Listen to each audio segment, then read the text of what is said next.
Good morning, gamers! Hello, and welcome to DnDaily number 58. And hi, I'm Gregory, and this is 1 in 20 D&D.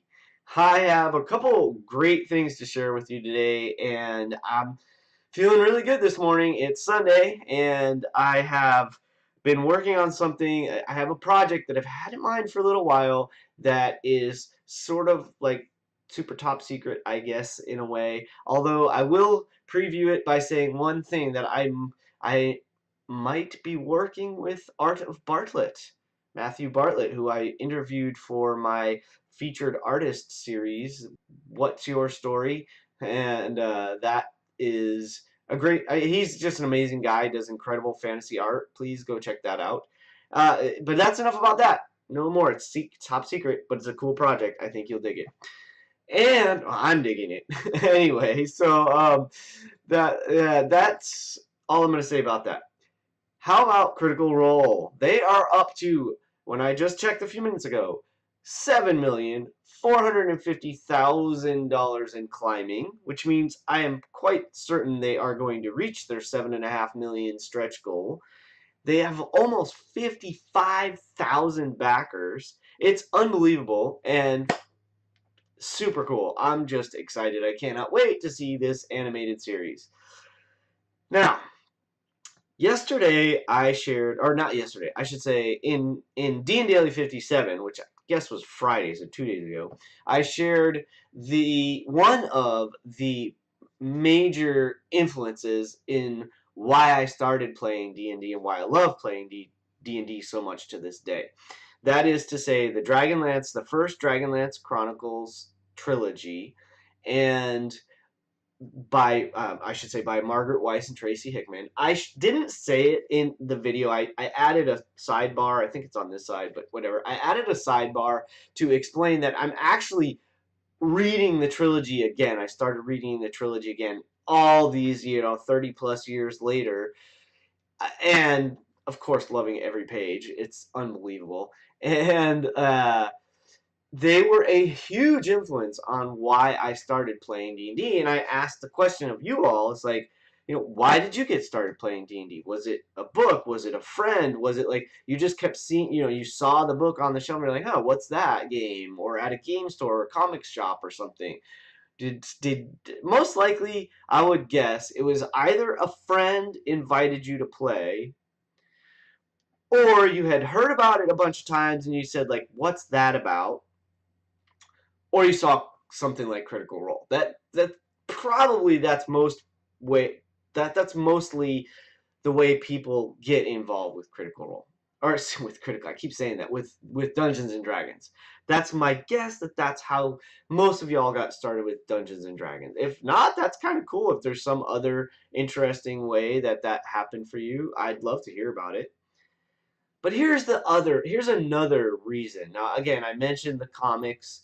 I mean the cartoon rather, and of course the TV ads.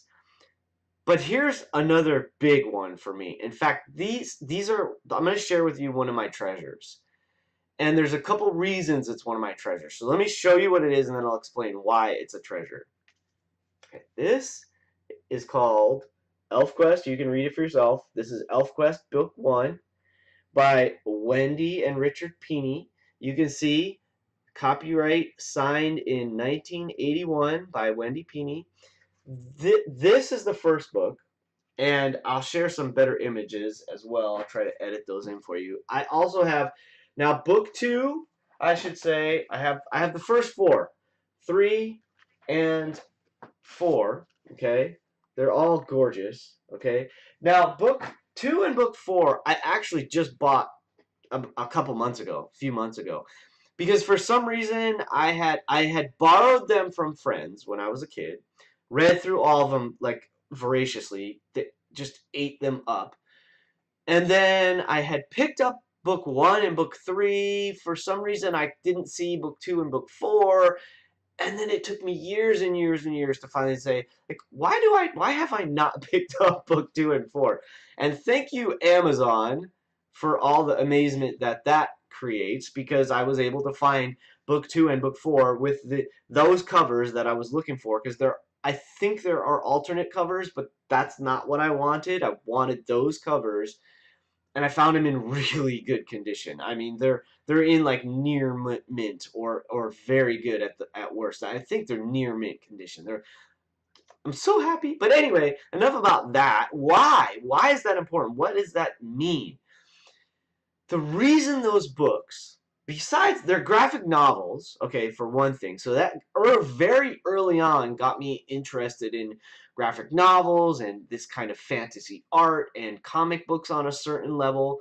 I never really got involved with the ElfQuest comic books, although I would love to get a collection of those and read, and I would read those.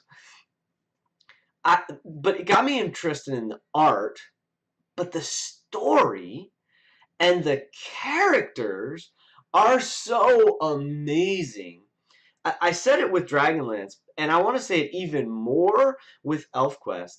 These characters truly informed what I believe to be real men.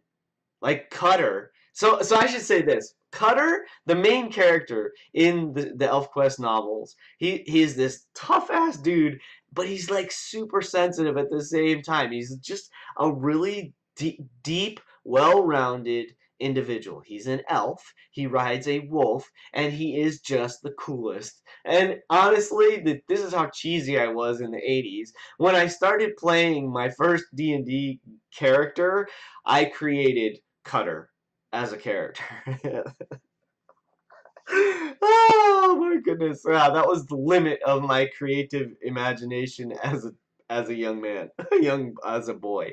You know, I was like 10, 11, 12 years old. I think I must have, maybe I was around 12. I said 10 and I've been saying 10, somewhere between 10 and 12. I don't remember exactly. I just have a ballpark. But the important thing is that the way the characters are portrayed by Wendy and Richard Pini, these characters have huge depth.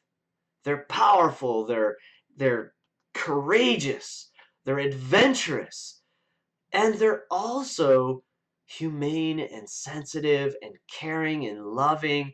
I, it was these books truly informed the kind of man that I wanted to become, and hopefully am becoming. I just admire the writing so much. They're beautiful. If you ever get a chance, there's a possibility that you might find them in a library. It's possible. You could.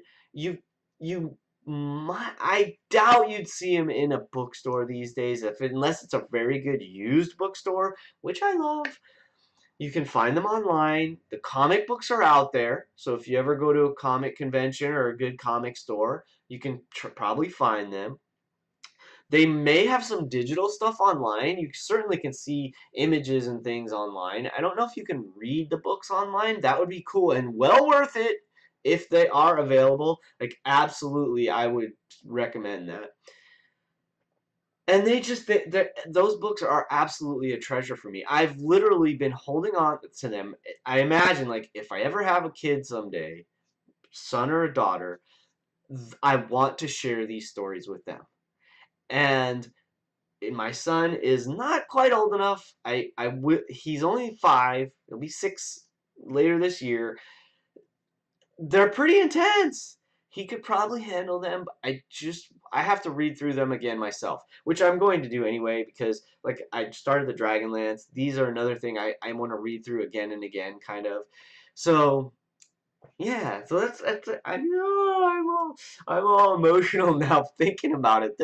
They mean so much to me. I just thank you to Wendy and Richard Pini. You created something. You created treasures, and I am not the only one. One of my good friends who plays D&D with me regularly is another massive fan and feels similarly to the way I do, to where it's like it informed him about how he is as a man, because that's how powerful these characters were written, powerfully, and timeless at the same, on the same notion. They're timeless, powerful men. They're they're incredible, and they're not even men. They're elves, so they're not even humans. But it speaks to our humanity, and wow, I'm so grateful. I have a couple of other cool things I'm working on. It is March 17th today. So I am starting my 30-day challenge to myself to put out at least 2 game videos every week for you all. That is to say live play and or gameplay videos, like how-tos, or I've done, some like basic campaign creation and that kind of stuff. I had my series like 4 points for players. I might do another one of those or something like that. So but I will but actual different content, gameplay content, rather than just this daily vlog, which is awesome and fun for me to do. Well, at least I think it's awesome. At least it's awesome for me. I hope you guys think it's awesome, but irregardless, I'm enjoying doing this, and it is getting watched, so hey, cool. Somebody out there likes it, which is awesome. Thank you. That's enough. That's enough. That's enough. I could ramble on and on and on and on and on about D&D because I love it so much, and I do it all the time. But I'm going to try to cut this short now and say thank you and goodbye and have a great day. And I hope you have an awesome start of your week. I'll see you at a table someday. Hey there to everyone out at Emerald City Comic Con. One of these days I will get to one of these big cons and say hi to you all in person. But until then, keep rolling 20s.